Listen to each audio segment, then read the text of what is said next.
بسم اللہ الرحمن الرحیم السلام علیکم ورحمۃ اللہ وبرکاتہ۔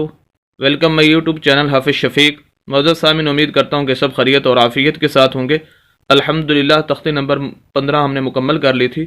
آج انشاءاللہ ہم تختی نمبر 16 شروع کرنے جا رہے ہیں، جس کے اندر ہم خصوصاً اگر شد کے بعد حروف مدہ آ جائیں اس کی مشق کریں گے، اور اسی کے ساتھ ساتھ اور بھی بہت ساری چیزیں، خصوصاً زبر زیر پیش، دو زبر دو زیر دو پیش، کھڑی زبر کھڑی زیر الٹا پیش، حروف مدہ، لین، وقف، ساکن، قلقلہ، غنہ، مد، شد، جزم، یہ تمام چیزیں انشاءاللہ ہم ڈسکس کریں گے، کیونکہ ہمارا مقصد آپ کے سامنے چند الفاظ ہی پڑھنا ہی نہیں ہوتا، بلکہ ہمارا مقصد آپ کے سامنے وہ تمام اصول و ضوابط اور تجویدی قوانین رکھنا ہوتے ہیں جن کو مد نظر رکھ کر آپ باقی قرآن کے صحیح طریقے سے تلاوت کر سکتے ہیں۔ تو آئیے آج کا سبق شروع کرتے ہیں۔ اعوذ باللہ من الشیطان الرجیم، بسم اللہ الرحمن الرحیم۔ ضا زبر الف مد لام ضال، اس کے جو ہجے اور جوڑ ہیں وہ تھوڑے سے مشکل ہیں، لیکن انشاءاللہ میں آپ کو بہت ہی آسان طریقے کے ساتھ سمجھانے کی کوشش کرتا ہوں۔ دیکھیں، یہ ضاد کے ہوگے اوپر حمزہ، یہ زبر ہے، اس کے آگے پھر الف ہے اور الف کے اوپر مد ہے۔ سب سے پہلے ہم لفظ کو پڑھیں گے، اور لفظ کے اوپر جو بھی زبر زیر پیش ہے دوسرے نمبر پر اس کو پڑھیں گے، اور تیسرے نمبر پر اس کے آگے الف یا جو بھی لفظ ہے اس کے پڑھیں گے، اور الف کے اوپر جو مد ہے اس کو، اور پھر آگے کیونکہ شد ہے لام کے اوپر، اور جس لفظ کے اوپر شد آ جاتی ہے اس لفظ کو دو مرتبہ پڑھا جاتا ہے، ایک مرتبہ پچھلے لفظ کے ساتھ اور دوسری مرتبہ اسی کے اوپر خود کوئی نہ کوئی زبر زیر پیش یا دو زبر دو زیر دو پیش کوئی نہ کوئی حرکت موجود ہوتی ہے، اس کے ساتھ اس کو پڑھنا ہوتا ہے۔ تو یہ ہے اس کا طریقہ۔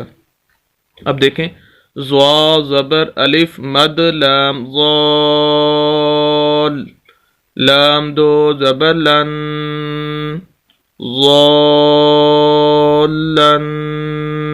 یہاں پر چند چیزیں سمجھنے کی ہیں۔ ایک تو یہ ہے کہ یہ الف کے اوپر یہ مد ہے، اور یہ مد سب سے بڑی مد کہلاتی ہے۔ اس کو 5 الف کے برابر کھینچنا ہوتا ہے، ایک چھوٹی مد ہوتی ہے ایک بڑی مد ہوتی ہے۔ تو ان الفاظ کے اندر تقریباً جتنی بھی مدیں آ رہی ہیں وہ ساری کی ساری بڑی ہیں، جو سب سے زیادہ جن کو کھینچا جاتا ہے۔ اور دوسرا یہ کہ یہ لام کے اوپر جو ہے وہ دو زبر ہے، اسے تنوین بولتے ہیں، دو زبر دو زیر دو پیش، اسے مختصر جو نام اس کا وہ تنوین ہے۔ تو تنوین کے اوپر غنہ ہوتا ہے۔ ویسے تو نون مشدد، میم مشدد، نون ساکن اور اسی طرح تنوین پر غنہ ہوتا ہے۔ ان تمام چیزوں پر وہ الگ بحث ہے کہ کن الفاظ پر غنہ ہوتا ہے اور کن پر نہیں۔ تو بہرحال تنوین جہاں بھی آ جائے گی اس پر غنہ ہوگا، شرط یہ ہے کہ اس کے آگے حروف حلقی میں سے کوئی لفظ نہ ہو۔ تو یہاں پر ہم غنہ کریں گے، یعنی ناک میں آواز لے کر جائیں گے، ضالن۔ اور یہاں پر لام کے اوپر شد ہے، شد کی آواز بھی کلیئر ہونی چاہیے۔ اب جو شد کی آواز ہے وہ کہاں سے کلیئر ہو رہی ہے ذرا آپ غور کریں گے۔ ضال، یہ جو آواز آ رہی نا، یہ شد کی آواز ہے، یہ ہم شد کی آواز کو پڑھ رہے ہیں، ضالن۔ نیکسٹ دوسرا لفظ ہے دال زبر الف مد با داب، با زبر با دابا، با یہ شد کی آواز ہے۔ شد والے لفظ کو دو مرتبہ پڑھنا ہوتا ہے، اور دوسرا یہ کہ شد والے لفظ کو سخت کر کے ہلکی سی آواز کو روک کر پڑھنا ہوتا ہے، دابا۔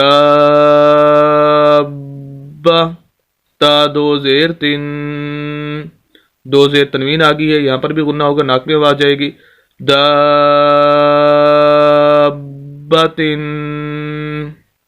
یہاں پر مد ہے، اس کو بھی لمبی کرنا ہے۔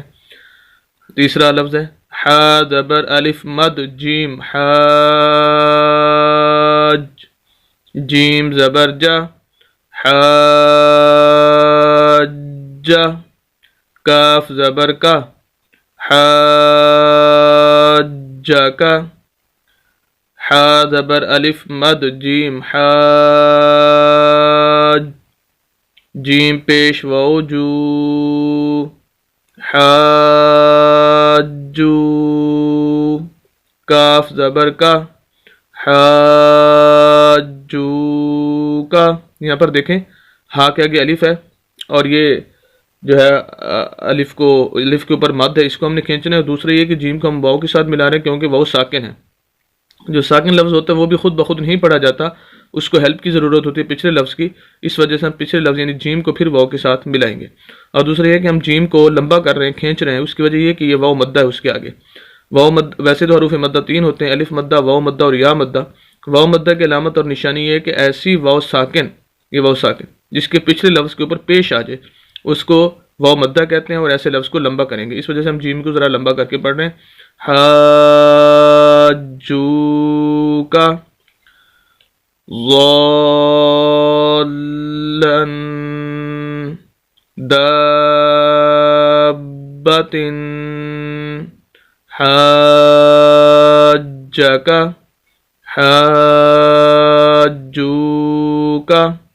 امید کرتا ہوں کہ آج کی اس تختی کو اور آج کے اس سبق کو جو پڑھا گیا ہے آپ بخوبی سمجھ چکے ہوں گے، خصوصاً جو اصول و ضوابط اور تجویدی قوانین ان الفاظ کی روشنی کے اندر آپ کو بتائے گئے تو آپ بخوبی سمجھ چکے ہوں گے۔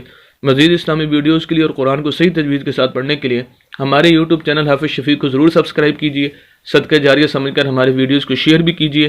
ملتے ہیں نیکسٹ ویڈیو کے اندر کل انشاءاللہ، اجازت دیں، اللہ حافظ۔